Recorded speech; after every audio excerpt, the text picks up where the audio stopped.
क्या पूर्वजन्म के कर्मों का फल इस जन्म में मिलता है? आचार्य, जिसे आप ज्योतिष कहते हो ना वो शास्त्र है, ना वो साइंस है। प्रदो, निराधार है ना? आचार्य, नहीं निराधार नहीं है, आधार है न उसका। प्रदो, क्या? आचार्य, माया, भ्रम, बेवकूफी।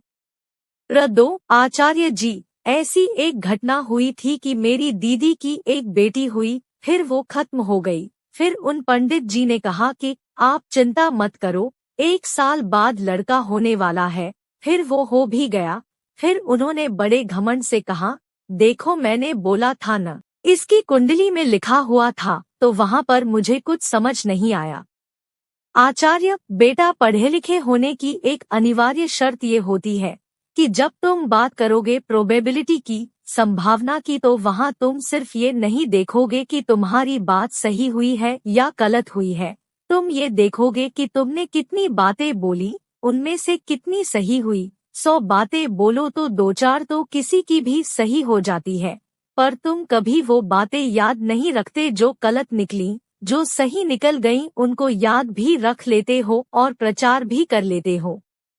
सिक्का 100 बार उछालोगे तो 40-50 बार तो चित भी पड़ेगा और 40-50 बार तो पट भी पड़ेगा। पर बस तुम वही सब रिकॉर्डिंग कर लो जितनी बार पट आया हो और फिर किसी को दिखाओ कि देखो जब भी उछाला पट आया है, चित दबा ही गए। इसे कहते हैं दुमदबा के भागना। ये सब चीजें इसलिए प्रचलित होती है क्योंकि हम में श्रद्धा नहीं है। जहाँ श्रद्धा नहीं होता वहाँ श्रद्धा की जगह लेता है अंधविश्वास। तो हम जानबूझ करके इस तरह के अंधविश्वासों को प्रोत्साहन देते हैं। बहुत दुख से कह रहा हूँ, पर तथ्य ये है कि आज के समय का 99% धर्म और 99% अध्यात्म सिर्फ अंधविश्वास है। ना वो अध्यात्म है, ना वो विज्ञान है, वो कोरा अंधविश्वास है। प्रचार एक ये भी समाज में मान्यता है कि जो लोग अच्छे कर्म करते हैं या जीवन शैली अपनी अच्छी जीते हैं, उनको ज्यादा दुख भोगने पड़ते हैं, और जो बुरे कर्म करते हैं उनका कुछ नहीं बिगड़ता है। मतलब ये प्रायः सुनने में आता है।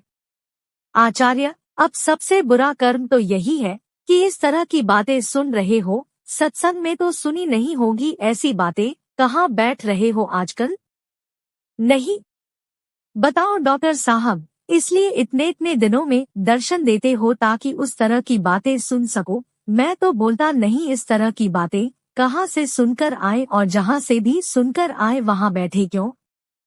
प्रचार मैंने बहुत पहले सुनी, अभी नहीं। आचार्य, आह, अभी मुझे देखकर याद गई है वो बहुत पुरानी बातें।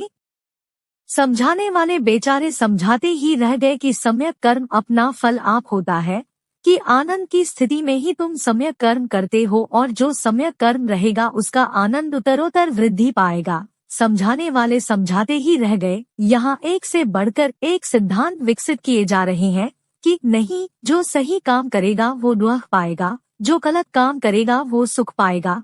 तुम्हें दिख नहीं रहा कि ये सब सिद्धांत क्यों गढ़े जा रहे हैं और कौन गढ़ रहा होगा? गढ़ ही वे रहे हैं जिनकी रुचि है पाप करने में, और तुम सुन भी रहे हो। और क्यों सुन रहे हो? उन्होंने कहा, तुमने सुना क्यों? तुम वहाँ मौजूद क्यों थे सुनने के लिए? केला तक तो खाते हो तो छिलका उतार कर खाते हो और बातें किसी की यूं ही समूची निगल लेते हो बिना देखे कि इसमें क्या लगा है। डॉक्टर है, बच्चों को समझाते होंगे सब्जी भी पहले रगड़ कर धोना, छिलका उतारना, फिर पकाना, और बातें कीचड़ में लथपथ हो तो भी खा जाना। ना उनको धोना, ना परखना, ना जांचना कि कहीं सड़ी तो नहीं है, कहीं इनमें कीड़े ही कीड़े तो नहीं लगे हुए। कैसी भी बातें खा लेते हो। शरीर की बीमारी की चिकित्सा फिर भी आसान है। गंदा पानी पी लिया, ठीक है, दवा दे देंगे, बच जाओगे। गंदी वाणी सुन ली, अब तुम्हें कौन बचाएगा? बहुत सतर्क रहो कि कानों से, आँखों से क्या प्रवेश कर रहा है मन में।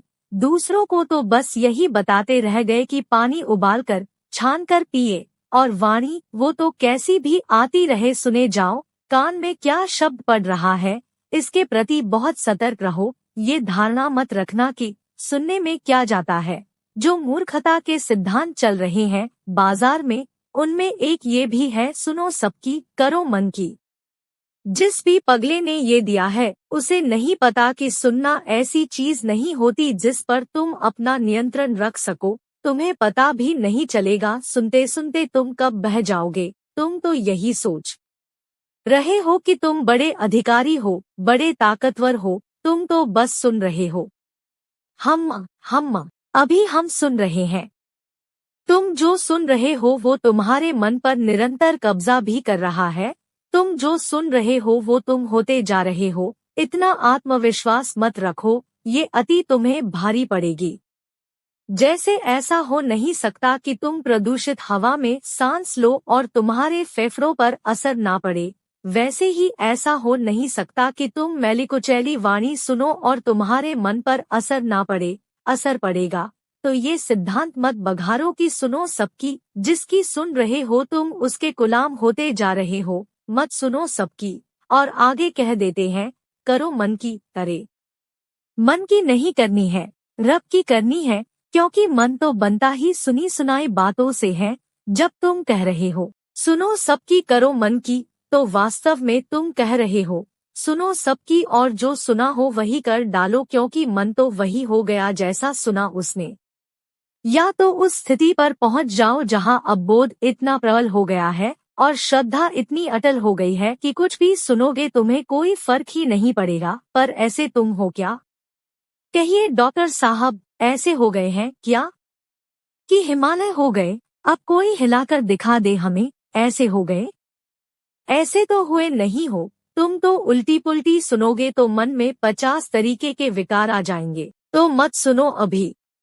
प्रपंच आचार्य जी, आपने बताया कि हम सब एक हैं, तो हमें अनेकता क्यों दिखाई पड़ती है? आचार्य, जिसे अनेकता दिखाई पड़ती है वही तो दुख भोगता है।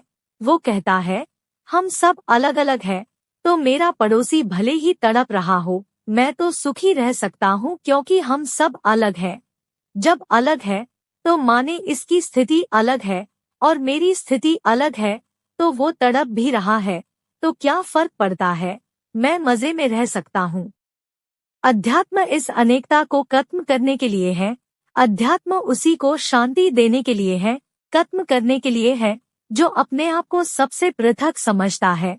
उसका नाम है अहम। वो कहता है अहम। अहम माने ये शरीर, ये जो हाड़ मांस का बोरा है, खाल का बोरा, उसमें भीतर भर दी गई है मांस, इसका नाम है अहम। अहम कहता है ये मैं हूँ और इसके बाहर जो कुछ है वो पराया है, पृथक है।